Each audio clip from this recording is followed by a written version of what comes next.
Fue el pez más grande que nuestra tierra haya visto jamás y su mordida era lo suficientemente poderosa como para aplastar un auto. El diente más grande encontrado era del tamaño de un control remoto. Consumía más de 1000 kilogramos de comida al día, el equivalente a 3300 latas de atún.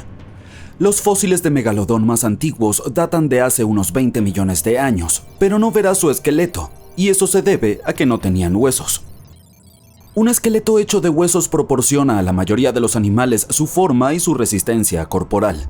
Sin embargo, los tiburones pertenecen a la misma subclase que las rayas y los peces sierra y tienen cartílago en lugar de huesos.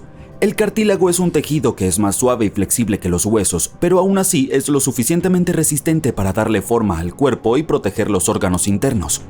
Algunas partes son más flexibles ya que el cartílago es más débil, y otras, como la cabeza del tiburón, son mucho más resistentes gracias a que el cartílago se calcifica.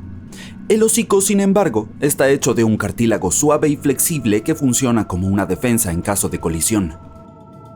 ¿Quién sabe si serían capaces de hacer todo esto con un esqueleto pesado? Además, el cartílago hace que la mandíbula sea más flexible y pueden abrir la boca mucho más que con una mandíbula hecha de hueso. Nuestro héroe, el megalodón, no era la excepción y tenía la mordida más fuerte de todas las criaturas vivientes, lo que era posible también gracias a su esqueleto cartilaginoso. Los tiburones aprovechan este tipo de esqueleto, les ayuda a nadar y a girar rápido durante la caza. Una desventaja de este tipo de esqueleto es que resultó muy complicado para los científicos determinar el tamaño y la forma del megalodón. Normalmente lo harían usando esqueletos de huesos fosilizados, pero en este caso tuvieron que deducirlo basándose en los dientes que encontraron y en las comparaciones con parientes vivos. Un modelo 3D de computadora más reciente se basó en parte en escaneos de una columna vertebral preservada descubierta en la década de 1860. El modelo mostró que el megalodón era más grande, más rápido y aún más hambriento de lo que los científicos habían pensado. Un megalodón promedio medía 16 metros de largo y pesaba 10 veces más que un elefante. Algunos tal vez eran aún mucho más grandes. Los científicos todavía no están seguros de cómo el megalodón alcanzó este tamaño. El hecho de que hubiera ejemplares más grandes y más pequeños probablemente tiene que ver con algo llamado regla de Bergman. Esta regla dice que la temperatura del entorno afecta el tamaño del cuerpo del animal porque necesita conservar o disipar el calor. Los megalodones que llegaron a aguas más frías probablemente necesitaban más peso corporal para asegurarse de sobrevivir en bajas temperaturas. Aquellos que vivían en aguas más cálidas tenían que ser más pequeños para no generar demasiado calor. Si los investigadores calcularon bien, el megalodón alcanzaba una velocidad de crucero de más de 5 kilómetros por hora, mucho más que otros tiburones. El gran tiburón blanco que todavía vive puede cubrir una distancia de 11.000 kilómetros sin parar, que son 9 décimas partes del diámetro de la Tierra. Al parecer, el megalodón podría haber ido mucho más lejos. Los megalodones lograron sobrevivir en nuestro planeta durante casi 70 veces el tiempo que los humanos venimos existiendo. Estuvieron vagando por los océanos durante unos 20 millones de años y podrías verlos casi en cualquier lugar, excepto cerca de los polos. Los científicos descubrieron los fósiles más septentrionales en la costa de Dinamarca y los más meridionales en Nueva Zelanda. La razón por la que no se encontraron dientes de megalodón en la Antártida es, seguramente, que se adaptaron solo a las cálidas aguas tropicales y subtropicales. Los más jóvenes solían mantenerse en la orilla, mientras que los adultos totalmente desarrollados preferían las áreas costeras, pero también podían desplazarse con facilidad hacia el mar abierto.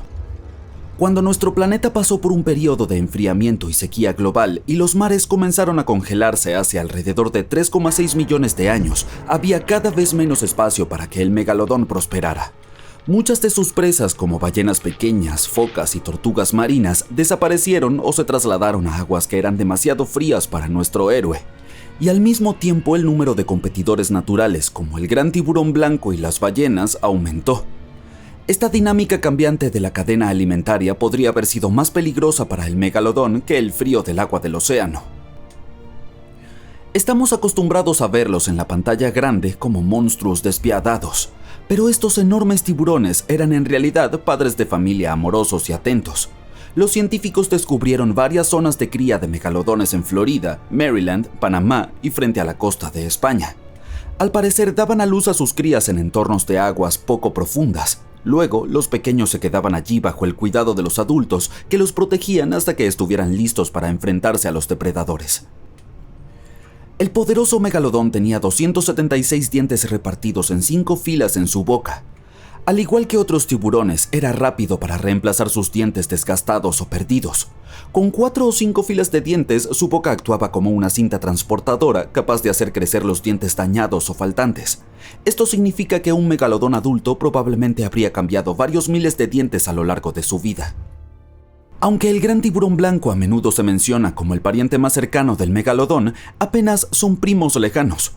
Los antepasados del gran tiburón blanco de hoy existieron al mismo tiempo que el megalodón, pero no eran los mejores amigos e incluso rivalizaban entre sí. El gran tiburón blanco no ganaría en una pelea cara a cara contra un megalodón, pero era un cazador superior gracias a su menor tamaño y a su agilidad para atrapar rápidamente la presa del gigante. Esto dejaba solo a los peces más grandes y a las ballenas para el megalodón, pero sus suministros de comida comenzaron a agotarse a medida que las ballenas nadaban hacia los nuevos mares más frescos. En realidad, el megalodón era más parecido a un moderno tiburón toro. Tenían un hocico corto, una mandíbula inferior plana y unas enormes aletas pectorales para soportar su enorme peso y tamaño. Siempre nos referimos a él como un gigante extinto, pero ¿podemos estar seguros al 100% de que no está escondido en algún lugar en este momento?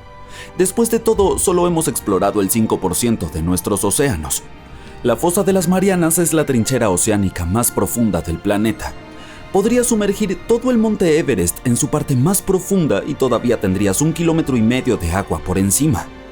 Si 1 o 2 megalodones necesitaran un sitio para esconderse, ese sería el lugar perfecto. Sin embargo, no es el más acogedor para vivir con su agua fría y su oscuridad total. Además, la presión allí es 1000 veces más fuerte que al nivel del mar. Por lo tanto, si un megalodón realmente se estuviera escondiendo allí, tendría serios problemas con sus dientes, porque el calcio se disolvería bajo esa presión. Para sobrevivir allí, también tendría que aprender a navegar en completa oscuridad. Eso significa que tendría que haberse vuelto bioluminiscente o haber evolucionado para desarrollar ojos inmensos como el calamar gigante. Si el megalodón aún existiera y fuera fiel a sus elecciones alimenticias, tendría que comer peces más pequeños, y eso sería un problema para nosotros, especialmente para quienes amamos el pescado. Y como el océano no se está enfriando en estos días, a los megalodones les encantaría su temperatura y prosperarían y se reproducirían más rápido que nunca.